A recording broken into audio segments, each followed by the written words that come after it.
Hey, what's up? Welcome back din sa ating channel dito sa Bolts TV.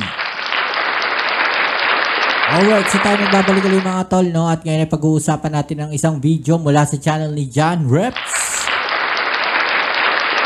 Alright, so gagawin natin ito ng reaction mga tol, mga babayan. At sabi nga po niya dito, Pilipinas nababahala sa mga hakbang ni Trump. Dalawang bansa sa Europe pumanig na kay Trump at puti. Sino kayang puti ito? Kasi Putin. Alamin natin yan na pag-uusapan, pero syempre bago ang lahat, kayo aking iniimbitahan sa mga bago pa lang dito sa ating channel. Please don't forget to subscribe at pakilike naman ang ating video. Alright, at palagi nga natin hinihiling sa ating mga viewers ngayon, 1 view at 1 like po sana dyan. Maraming salamat po sa inyo. Shoutouts po sa mga bago natin subscribers dyan at sa palaging nakasuporta sa atin. No? Maraming salamat po sa inyo. Thank you po. Alright, so huwag na natin patagalin to mga tol, mga babayan, at ating alamin at pag-usapan ito. No? Let's go. Inalok ni Trump ang India na bumili ng F-35 fighter jets upang mapalakas ang puwersang panghimpapawid nito. Ngunit ang India ay humiling na ang kinakailangan umano nilang fighter jets ay katulad ng F-35 fighter jets ng Israel. At sa ibang balita, sa patuloy na hindi pagkakasundo ng mga bansa kaugnay sa tigil putukan sa Ukraine, dalawang bansa sa Europa ang pumanig kay US President Trump at Russian President Putin. Matindi to mga tol mga bansa talaga ngayon nahahati na, no? Lalo na dyan sa issue sa may banda ng Israel. At itong problema ngayon din, no, na matagal ng problema, itong sa Ukraine tsaka sa Russia. No? Tapos sumasabay pa tong China. Diba? Marami ang nababahala sa galaw ni Trump dahil tila binabalanse nito ang kanyang baraha sa mga malalaking bansa. At China, inakusahan ang Pilipinas ng pagdudumi umano sa kapaligiran matapos itong maglabas ng footage na nagpapakita ng pagsusunog ng basura ng mga militar mula sa BRP Sierra Madre. John Reps.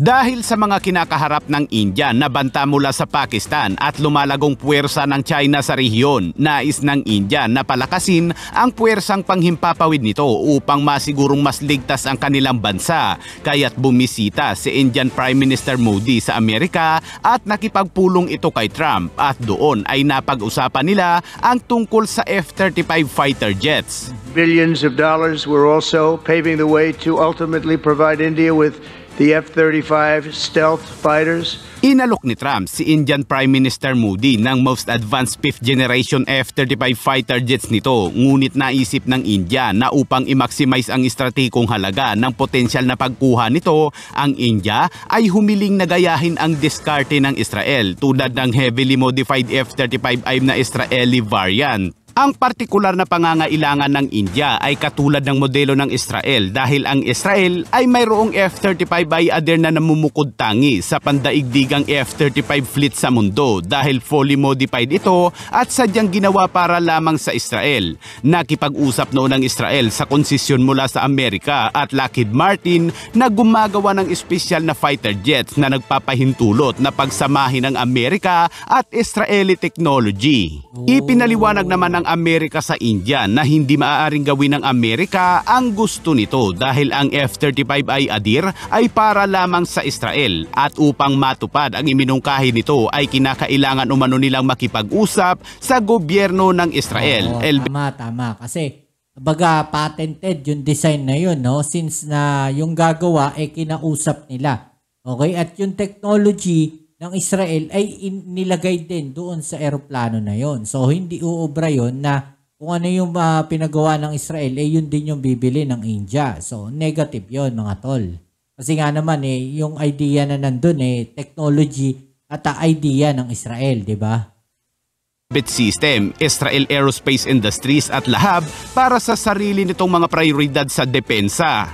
We already have received several squadrons of F-35s. They are proving themselves to be very efficient in creating Israeli supremacy over the skies of the Middle East.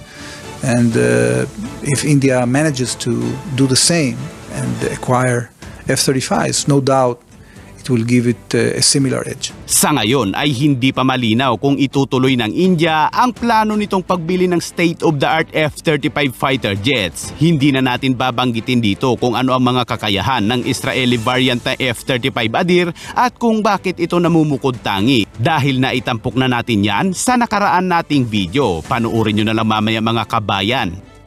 At sa ibang balita naman mga kabayan, inakusahan ng China ang Pilipinas ng pagdudumi umano sa kapaligiran matapos itong naglabas ng isang footage na nagpapakita ng pagsusunod ng basura ng mga militar mula sa BRP Sierra Madre, isang lumang barkong pangdigma na sadyang isinadsad sa Ayungin Shoal noong 1999. Ayon sa China, ang pagsusunog ng mga basura sa BRP Sierra Madre ay isa umano itong seryosong banta sa ekolohikal na kapaligiran.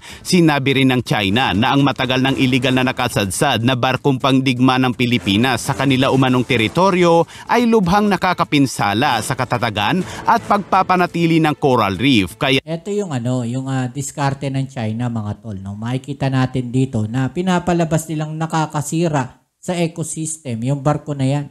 No? Yung BRP Sierra Madre. Diba? Pero kung titignan natin maigi, sila yung sumisira ng ecosystem. May nakita nyo yung mindsetting dito ng China. Sila yung sumisira ng ecosystem pero mas pinalalala nila yung sitwasyon. No? Kapag may nakikita silang maliit na mali. No? Diyan po sa ating mga ginagawa. Let's say etong BRP Sierra Madre na asad-sad dyan. Sasabihin nila na yan yung sumisira sa ecosystem dyan. Ako-pollute yan ng tubig. Lang yung mga isla na ginawa ninyo eh. Diba?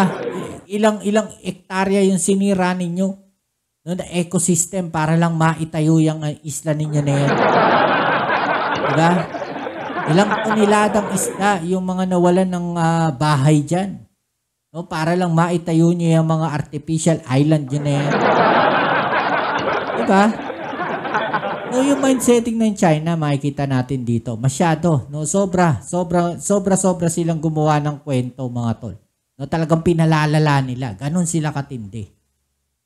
At hinihiling ng China na alisin na ito ng Pilipinas. Inakusahan din ng China ang mga tauhan ng Pilipinas ng pagtatapon umano ng maduduming tubig sa dagat. Mga aksyon na kinukundina ng China bilang walang ingat na pagsira sa kapaligiran. Inilarawan ng China ang BRP Sierra Madre na isang ekolohikal na sementeryo na may masama umanong epekto sa kapaligiran. Abay, paano naman yung kanilang reclamation mga kabayan? Tama naman, oh. Diba? Paano naman yung mga reclamation nila na ekta-ektarya yung kanilang kinlane, no, at tinayuan ng kanilang mga military bases, diba, diyan sa ating katubigan.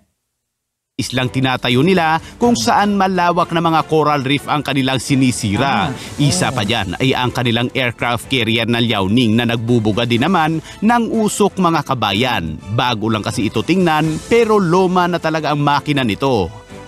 At sa patuloy na initan ng mga bansa sa pagitan ng Amerika at Europa sa isinagawang pulong ng mga Europeans para sa pagtalakay ng suporta para sa Ukraine at ceasefire proposal, dalawa sa mga bansa sa Europa ang hindi umatin sa nasabing meeting sa London, ang Hungary at Slovakia. Hinimok ni Prime Minister ng Hungary na si Viktor Orban ang EU na talikuran ang mga plano para sa mga magkasanib na deklarasyon bilang suporta sa Ukraine at ipagpatuloy ang direktang komunikasyon sa Russia tulad ng ginagawa ngayon ng Amerika. Ang Prime Minister ng Hungary ay nagpahayag na nakikita nito si Russian President Vladimir Putin bilang pinaka-friendly umano at isang malapit na kaalyado sa ideolohiya ni Trump. Si Orban ay isa sa ilang pinuno ng EU na nagpahayag ng suporta para sa Pangulo ng Amerika kaysa kay Zelensky pagkatapos ng kanilang mainit na sagutan sa Oval Office noong Biyernes. Ang pinuno ng Hungary ay paulit-ulit na hinahadlangan o hinaharang ang mga suportang militar para sa Ukraine pati na ang mga parusa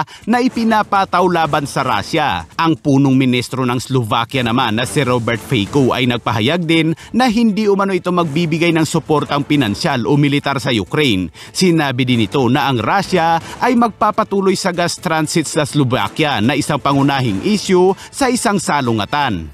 Diba? Yan yung makikita natin, no? Bakit sila sumasalungat? Bakit ayaw nila, no, natulungan yung Ukraine? Dahil may pakinabang sila. Ganun lang kasimple yun mga tol.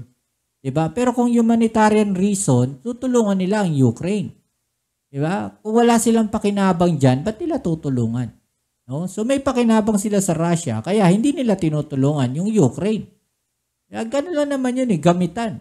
Diba? Yun yung sistema talaga, no, ng mga bansa, ng mga pinuno ng bansa. Kung wala kaming mapapakinabangan sa iyo, ba't ka naming tutulungan? Diba? Kaya ganun din kasimple. Yung nangyayari ngayon sa Pilipinas. Bakit nga ba tayo tinutulungan ng Pilipinas? May pakinabang sila sa atin. Diba? Ganun lang yun. Kung wala silang pakinabang sa Pilipinas, ba't tayo tutulungan ng mga yan? Diba? Ganun lang kasimple yun. Bakit tinutulungan tayo ng Japan? Bakit tumutulong sa atin yung ibang bansa? No? Dahil meron din sila mga pakinabang. Hindi man na kung anong klaseng pakinabang yan, hindi man na sa economics yan.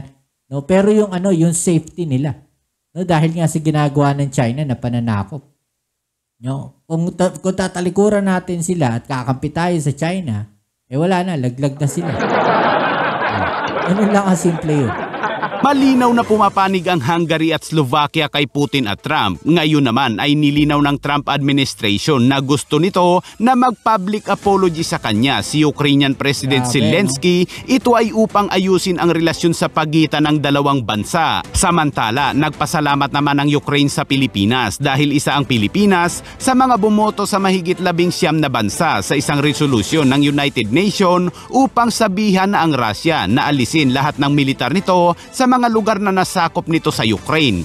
The Philippines has voted in favor of the Ukrainian resolution, and that was very positive, and we do really highly appreciate. Sa unang Ganun naman din kasi yung nararanasan ng Pilipinas ngayon, mga tol. Yan din yung nararamdaman natin ngayon. Wala nga lang gera. Diba? Pero nararanasan natin ngayon kung paano sakupin ng China. Wala nga lang gera kagaya nila. Diba? Pero yung ginagawa ng China na yan, malinaw na pananakop yan. At nakukuha na nila yung ibang mga teritoryo natin. Especially yung nasa loob ng EEZ natin. Diba? Yun na yung nagagawa ng China. At once na-establish na nila yan, nakakuha na nila yan, yung 9 dash line or 10 dash line na yan, i-implement nila yan, mahihirapan na ang buong mundo. No, maapektuhan ang ekonomiya ng buong mundo. Kaya nga, nilalabanan nila yung dinideclare ng China na 10 dash line. Diba? Dahil lahat sila apektado dyan. Pagkakataon ay pumanig ang Amerika sa Russia alinsunod sa mga pagbabago ng foreign policy ni Trump. Marami ang nagulat nang ipamuka ni Trump kay Zelensky ang mga tulong ng Amerika na ipinadala sa Ukraine at isinumbat ang umano'y hindi pagpapasalamat ni Zelensky. Dahil sa ginawang yan ni Trump ay maraming mga Pilipino ang biglang napaisip na baka gawin din ito ni Trump sa Pilipinas, lalo pat ang Amerika lamang ang sandigan ng Pilipinas pagdating sa issue sa West Philippine Sea. Exactly. Diba? Yung sinasabi natin. No? Paano kung bigla tayong talikuran ng Amerika din? Bigla tayong iwan sa ere. Diba? At hayaan na lang tayo. No? At once nagkaroon ng kaguluhan, tsaka lang sila pupunta rito. Kasi kailangan ma-activate yung MDT Ma-activate yung MDT. No? Yung Mutual Defense Treaty na yan. Diba? Pero habang wala sila, wala na. Durog na Pilipinas. Diba? Yun yung nakakatakutan ng bansa natin. Ang Pilipinas at Amerika ay mayroong Mutual Defense Treaty at sinasabi noon ng Administrasyong Biden na ang suporta ng Amerika sa Pilipinas ay ironclad. Ngunit iba na ngayon ang namumuno sa Amerika, si Donald Trump na minsan nang sinabi na kaibigan umano niya si Xi Jinping. From China. I don't think they like me, but actually I like them, and we actually had a very good relationship, President Xi and myself. Somebody said, what kind of a man is he? He's a fierce person. He is. He's a very smart guy. Binabalanse ni Trump ang kanyang mga baraha sa mga malalaki at malalakas na bansa tulad ng Russia at China. Kaya ayon sa security expert ay hindi malayong gawin din ito ni Trump sa Pilipinas sakaling sumiklab ang gyera sa rehiyon. Natatakot tayo dahil kahit na meron tayong ironclad commitment and all this treaty ally tayo ng US, especially now with their policy of America first, baka magbago rin yung kanilang temper and support to the Philippines. Naniniwala naman ang Ukraine na matibay ang alyansang Pilipinas at Ukraine, lalo pat may pinagdadaanan din ang Pilipinas laban sa China.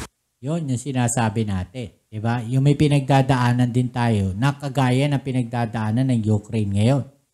Diba? Ganun lang kasimple yun mga tol. Kaya medyo kinakabahan din talaga tayo na baka isang araw biglang umatras na lang no, ng suporta. Yan pong Amerika. Okay, so yan. Ano masasabi ninyo dyan mga tol? I-comment sa ibaba ang mga opinion at atin yung pag-usapan. Alright?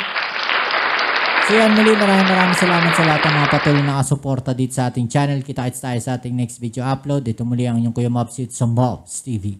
Peace. I'm out.